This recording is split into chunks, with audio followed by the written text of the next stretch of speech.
आज की चर्चा के लिए जो हमारे पास स्रोत हैं वो काफी दिलचस्प है। हाँ, एक दूसरे से बहुत अलग भी लगते हैं। बिल्कुल। एक तरफ तो वेलनेस इंडस्ट्री पर एक रिपोर्ट है जो मतलब खरबों डॉलर के बाजार की बात करती है। दूसरी तरफ काउंसलिंग के लिए बनाए गए, अब सोचिए, हजारों नारों की एक पूरी लिस्ट है। और फिर इन सबके बीच हो पुनो पुनो जैसी हवाई की एक प्राचीन प्रथा। और सनातन धर्म की शिक्षाओं पर भी कुछ लेख हैं। पहली नजर में तो ये सब अलग अलग दुनिया की चीजें लगती हैं। हाँ, एक तरफ मॉडर्न साइंस और मार्केटिंग और दूसरी तरफ सदियों पुराना ज्ञान। बिल्कुल। और आज हमारा काम यही पता लगाना है कि ये सब आपस में जुड़े कैसे हैं। हम ये समझने की कोशिश करेंगे कि आज के दौर में वेलनेस का मतलब क्या है। उसे बेचा कैसे जा रहा है। हाँ, और क्या असली जवाब नई टेक्नोलॉजी में है या फिर पुरानी परंपराओं में तो चलिए शुरू करते हैं। करने का दावा कर रहा है।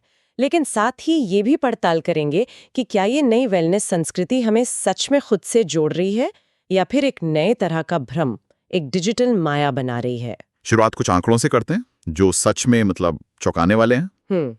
एक रिपोर्ट के मुताबिक ग्लोबल वेलनेस मार्केट $2 ट्रिलियन का है और ये 10% की सालाना रफ्तार से बढ़ रहा है। ये तो ब्यूटी इंडस्ट्री से दुगनी तेजी है। दुगनी तेजी।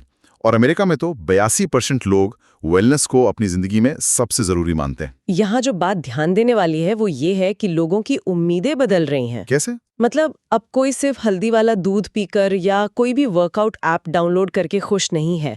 लोग अब नतीजे चाहते हैं, तनाव कम हो, नींद बेहतर आए और वो लंबे समय तक स्वस्थ रहें। बिल्कुल। और इन सब के लिए वो अब सिर्फ दावों पर नहीं बल्कि वैज्ञानिक सबूतों पर भरोसा करना चाहते हैं। हाँ, और यहीं से 2025 के कुछ बड़े ट्रेंड्स निकल कर आते हैं। पहला है प्रिवेंटिव वेलनेस और health span. Health span, life span नहीं। सही। मतलब लोग अब सिर्फ लंबा जीने के बारे में नहीं सोच रहे हैं, बल्कि लंबे समय तक स्वस्थ जीने पर ध्यान दे रहे हैं। युवा पीढ़ी अब बीमारी का इंतजार नहीं कर रही। वो पहले से ही epigenetic testing, cellular health supplements, recovery tools ये सब अपना रहे हैं। और ये सिर्फ कुछ अमीर लोगों तक ही सीमित नहीं है। सही। अमेरिका में लगभग 30% जेड और मिलेनियल्स अब वेलनेस को 1 साल पहले के मुकाबले कहीं ज्यादा गंभीरता से ले रहे हैं। सही बात है। और दूसरा ट्रेंड है क्लीन से क्लिनिकल की तरफ जाना। अच्छा। लोग अब नेचुरल या क्लीन जैसे मार्केटिंग शब्दों से थक चुके हैं। वो क्लिनिकल स्टडीज और वैज्ञानिक प्रमाण मांग रहे हैं। ये तो बहुत बड़ा बदलाव है। बहुत बड़ा। एक सर्वे में 91% लोगों ने कहा कि प्रोडक्ट कितना असरदार है ये सबसे जरूरी है, और 64% लोग खरीदने से पहले क्लिनिकल स्टडीज खोजते हैं। और तीसरा ट्रेंड जो शायद इन सबको जोड़ता है वो है पर्सनलाइजेशन। हाँ, हर चीज अपने हिसाब से। वेलनेस अब लोगों की पहचान का हिस्सा बन गया है। वो ऐसे प्रोडक्ट्स चाहते हैं जो सिर्फ उनके लिए बने हों, उनके डीएनए, उनकी लाइफस्टाइल, यहाँ तक कि उनकी नींद के पैटर्न के हिसाब से। जैसे गेनफुल नाम की एक कंपनी है, वो आपके वर्कआउट के हिसाब से आपका प्रोटीन पाउडर तैयार करती है। अरे वाह। या रूटीन जो आपके डीएनए और ब्लड टेस्ट के आधार पर विटामिन बनाती है। तो ये अब सिर्फ एक प्रोडक्ट नहीं रहा, ये एक निजी अनुभव बन गया है। और इसी वजह से ब्रांड्स पर दबाव बढ़ रहा है कि वो जो भी दावा करें उसका सबूत भी दें। तो अब सारा खेल ट्रांसपेरेंसी का है, जो उन्हें सही रास्ता दिखाते हैं और अपने प्रोडक्ट्स के बारे में सब कुछ सच सच बताते हैं। तो ये $2 ट्रिलियन का बाजार है जो विज्ञान और डेटा पर खड़ा हो रहा है।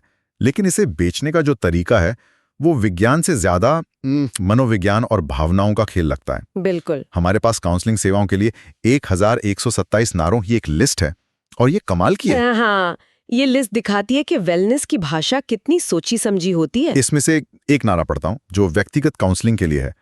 आशा की फुसफुसाहट, लचीलेपन की चीखें। वाह, मतलब ये क्या है?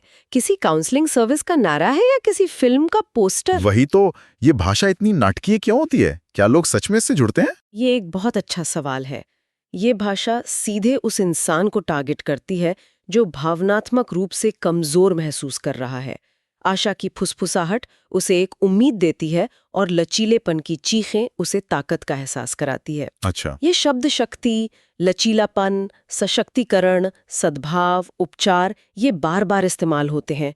ये सीधे तौर पर उस चीज पर निशाना साधते हैं जिसकी आज के समाज में लोगों को सबसे ज्यादा कमी महसूस हो रही है। मन की शांति और अपनी जिंदगी पर कंट्रोल। बिल्कुल। और ये सिर्फ शब्दों का खेल नहीं है। एक स्रोत ने बताया गया है कि वेलनेस ब्रांड्स के लिए सही रंग चुनना कितना जरूरी है। जैसे माउंटेन एयर पैलेट, जिसमें गहरे हरे और धुंधले नीले रंग हैं, जो शांति और मजबूती का एहसास कराते हैं। या फिर सनसेट लवर्स पैलेट, जिसमें नेवी, ब्लश और गोल्ड का इस्तेमाल होता है, जो ज्यादा कलात्मक और भावनात्मक ब्रांड्स के लिए है। सही है। हर रंग, हर शब्द, हर दावा, सब मिलकर एक कहानी बनाते हैं।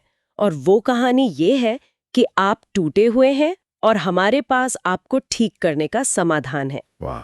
ये उस गहरी मानवीय इच्छा को अपील करता है कि कोई हमें ठीक कर दे। तो ये सारी मार्केटिंग हमें यकीन दिलाती है कि समाधान बाहर है, किसी प्रोडक्ट या सर्विस में। हाँ। और यहीं पर बात बहुत दिलचस्प हो जाती है, क्योंकि हमारे बाकी स्रोत हमें बिल्कुल उल्टी दिशा में ले जाते हैं। हाँ, वो हमें भीतर देखने के लिए कहते हैं। जैसे कि होओपोनोपोनो, ये हवाई की एक प्राचीन प्रथा है जिसका मतलब है चीजों को सही करना।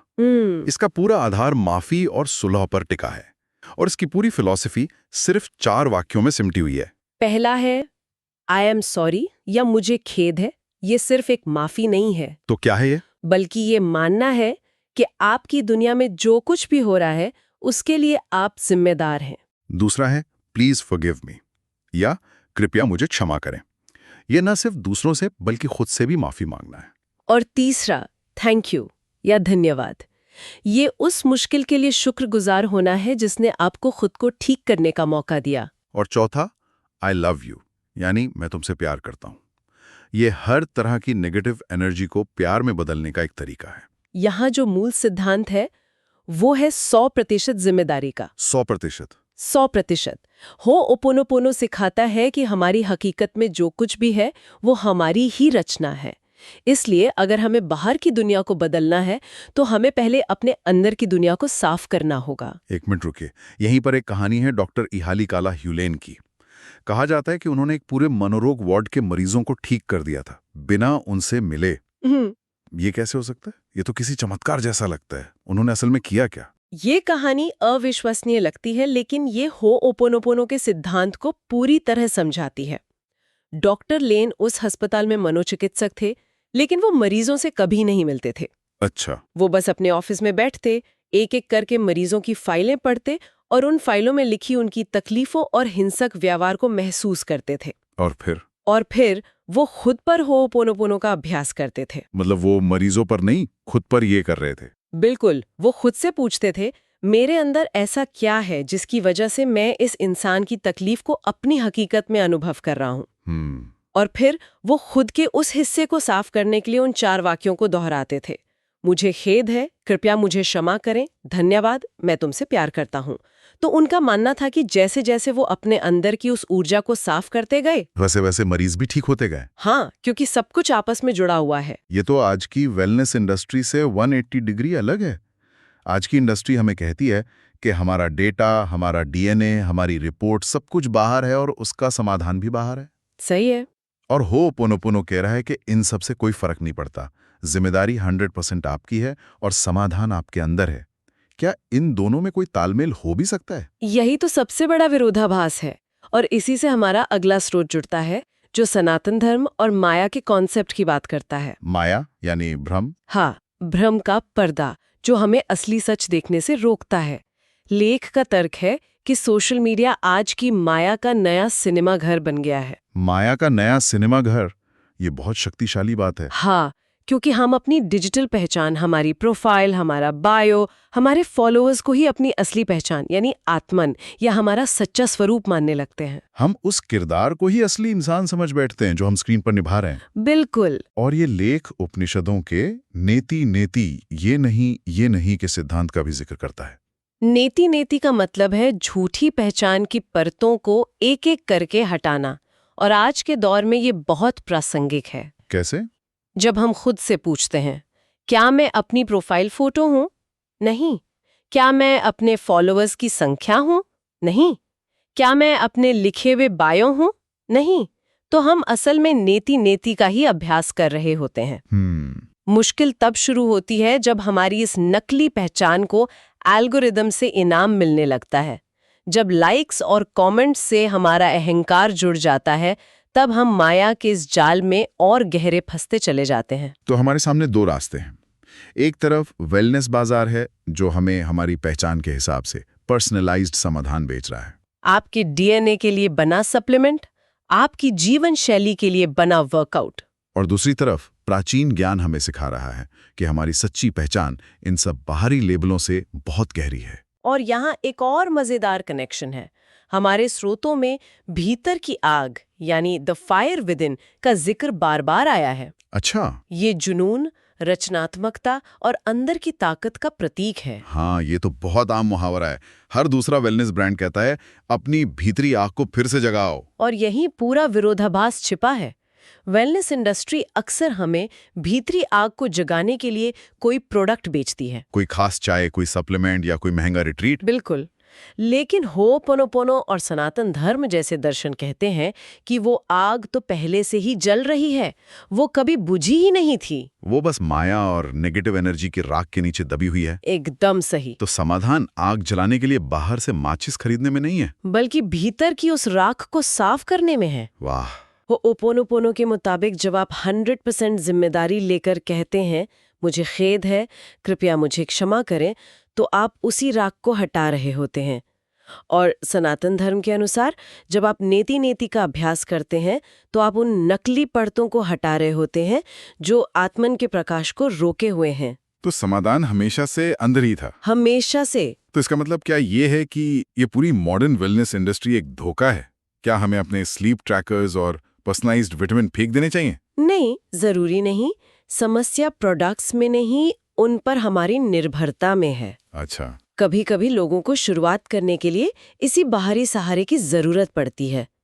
असली सवाल ये है कि क्या वो हमेशा उसी पर टिके रहते हैं? मतलब जब हम अपनी खुशी और सेहत के लिए पूरी तरह से बाहरी चीजों पर निर्भर हो जाते हैं, तब हम अपनी अंदर की ताकत से नाता तोड़ लेते हैं। तो चुनौती संतुलन बनाने में है। बेखुद हम टेक्नोलॉजी और विज्ञान का इस्तेमाल करें, लेकिन ये हमेशा याद रखें कि सच्ची शांति और सेहत अंदर से आती है, 100% जिम्मेदारी लेने से। तो इन सभी स्रोतों से गुजरने के बाद हम एक बहुत ही दिलचस्प मोड़ पर आ गए हैं। हमने देखा कि वेलनेस एक विशाल $2 ट्रिलियन का उद्योग है जो हमारी पहचान को समझकर उसे वैज्ञानिक सबूतों के साथ समाधान बेच रहा है। हमने ये भी देखा कि इसे बेचने के लिए कैसे भावनाओं की भाषा और रंगों का इस्तेमाल किया जाता है। अपनी भीतरी शक्ति को अनलॉक करें। लेकिन शायद उस ताले की चाबी किसी प्रोडक्ट में नहीं बल्कि हमारे अंदर ही कहीं छिपी है। सही बात है। और आखिर में हमने ये पता लगाया कि प्राचीन ज्ञान हमें एक बिल्कुल अलग रास्ता दिखाता है। बाहर देखने के बजाय भीतर झांकने का, जिम्मेदारी लेने का और दिखावे के इस भ्रम, इस माया से परे जाने का। ये सब हमें एक आखिरी सवाल पर लाकर छोड़ देता है। एक ऐसी दुनिया में जो लगातार हमें बेहतर बनने के लिए नए नए तरीके बेच रही है, चाहे वो पर्सनलाइज सप्लीमेंट हो, स्लीप ट्रैकर हो या एक परफेक्ट ऑनलाइन पहचान हो। क्या खुद की देखभाल का सबसे क्रांतिकारी तरीका असल में कुछ करना बंद कर देना हो सकता है? क्या ये डिजिटल दिखावे से एक कदम पीछे हटना और उस असली, अनब्रांडेड, अनफिल्टर्ड स्वयं से फिर से जुड़ना हो सकता है, जिसकी कोई कीमत नहीं लगाई जा सकती? इस पर विचार करने लायक है।